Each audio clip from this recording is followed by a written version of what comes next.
Que s'est-il passé pendant la réunion conjointe entre le ministre de la Justice et les partis civils, associations et avocats dans le compte de l'indemnisation des victimes des massacres du 28 septembre 2009? Pourquoi personne n'a communiqué sur cela? C'est ce que nous allons regarder dans cette vidéo. Suivez.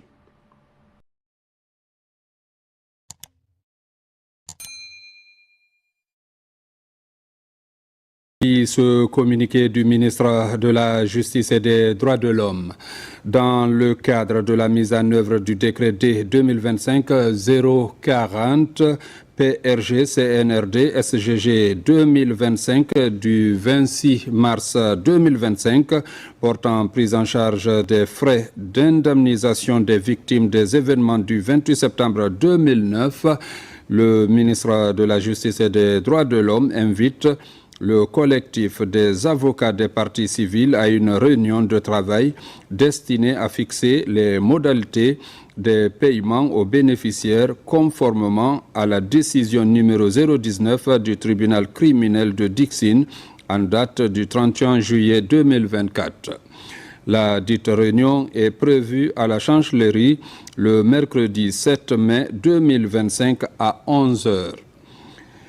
Vu l'importance de cette réunion, la présence de tous est vivement attendue. Conakry, le 2 mai 2025, le ministre PO, la secrétaire générale, Madame Irène Marie Adjimalis. Et puis ce communiqué du ministre de la Justice et des Droits de l'Homme dans le cadre de la mise en œuvre du décret D 2025-040 PRG CNRD SGG 2025 du 26 mars 2025 portant prise en charge des frais d'indemnisation des victimes des événements du 28 septembre 2009. Le ministre de la Justice et des Droits de l'Homme invite le collectif des avocats des partis civils à une réunion de travail destinée à fixer les modalités des paiements aux bénéficiaires conformément à la décision numéro 019 du tribunal criminel de Dixine en date du 31 juillet 2024. La dite réunion est prévue à la chancellerie le mercredi 7 mai 2025 à 11 h. Vu l'importance de cette réunion, la présence de tous est vivement attendue. Conakry, le 2 mai 2025, le ministre PO, la secrétaire générale, Madame Irène Marie Adjimalis. Bonjour, bonsoir. Cela dépend de l'heure à laquelle vous regardez cette vidéo. Bienvenue si vous nous découvrez pour une première fois. Encore un réel plaisir pour moi de venir devant vos écrans vous exposer les analyses de Solid Afrique. Une information nous avait été donnée sur l'indemnisation des victimes des massacres du 28 septembre 2009, un communiqué du ministère de la Justice convoquant en fait les partis civils, donc avocats, associations et sûrement certaines victimes, à une réunion conjointe pour essayer de discuter des modalités d'indemnisation de ces victimes qui sont restées depuis plusieurs années incertaines de l'aboutissement en fait, de cette affaire des massacres du 28 septembre 2009. Cependant, après la réunion, nous n'avons eu aucun communiqué. Nous n'avons eu aucun communiqué pendant donc ou après donc cette réunion, sauf ce que nous a dit Asmaou Diallo. Que s'est-il donc passé? Asmaou Diallo, qui est la présidente de l'association des victimes, parents et amis du 28 septembre 2009, a lâché une phrase. Elle a dit « Aucune communication n'est pour le moment autorisée à cet effet.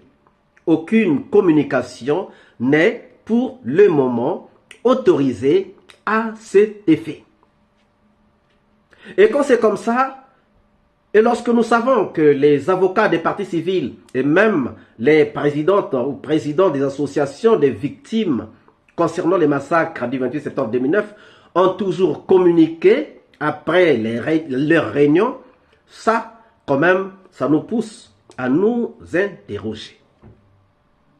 La réunion avait été fixée depuis la semaine surpassée pour se tenir la semaine passée, le 7, donc mercredi 7 mai, et la réunion s'est tenue.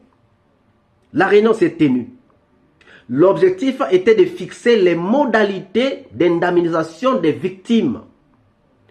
C'est-à-dire, voir quand on peut commencer à les indemniser, voir comment on va commencer à les indemniser et jusqu'à quand ça peut aller, et puis combien, essayer de regarder, de faire la totalité pour voir combien de victimes il y a, combien de victimes de viol, combien de victimes de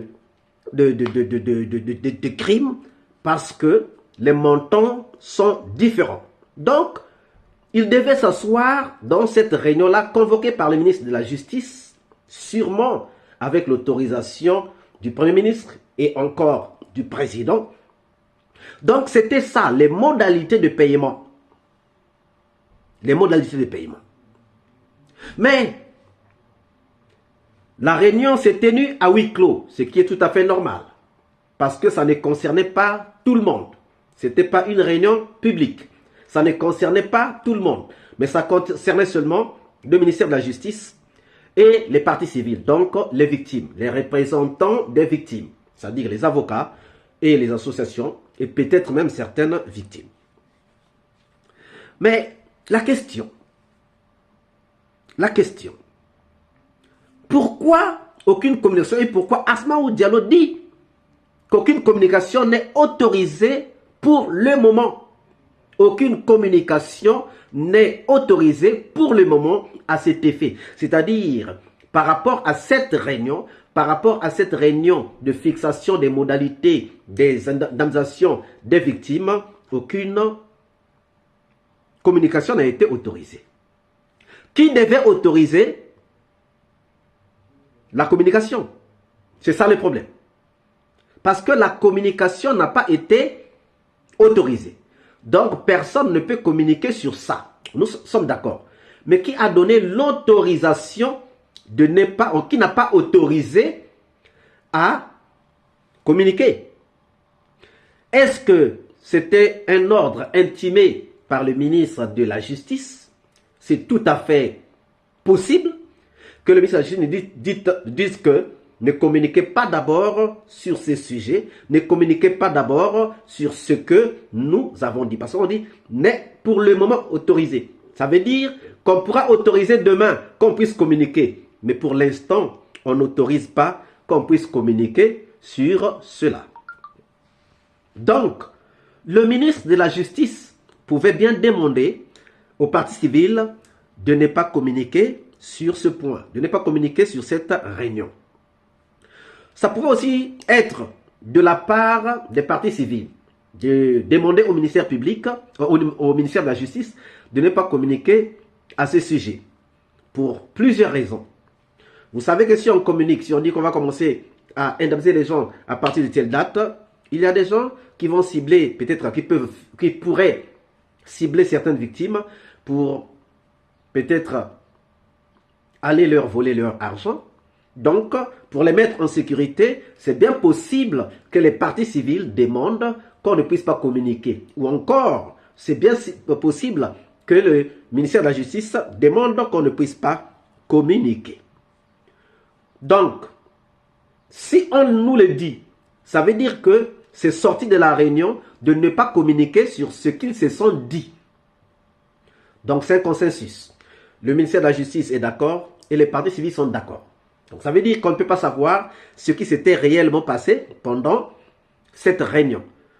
Comment se sont passées les négociations ou cette réunion? Quelles modalités ils ont fixées? On ne peut vraiment pas le savoir. Mais, quelles peuvent être les raisons? Comme on a dit, peut-être on ne veut pas mettre les victimes en danger, en insécurité, ou bien sûrement, ils ne se sont pas encore entendus. C'est peut-être parce qu'ils ne sont pas encore entendus. Peut-être que la réunion n'a pas vraiment accouché ce qui était attendu. Ou peut-être que la réunion n'a accouché que d'une souris. Mais qu'est-ce qui peut faire que la réunion puisse aboutir ou puisse accoucher d'une souris? Peut-être comme je disais, ils ne se sont pas entendus sur les modalités. Peut-être les montants ne sont pas corrects, ou bien les montants ne sont pas acceptables pour les victimes.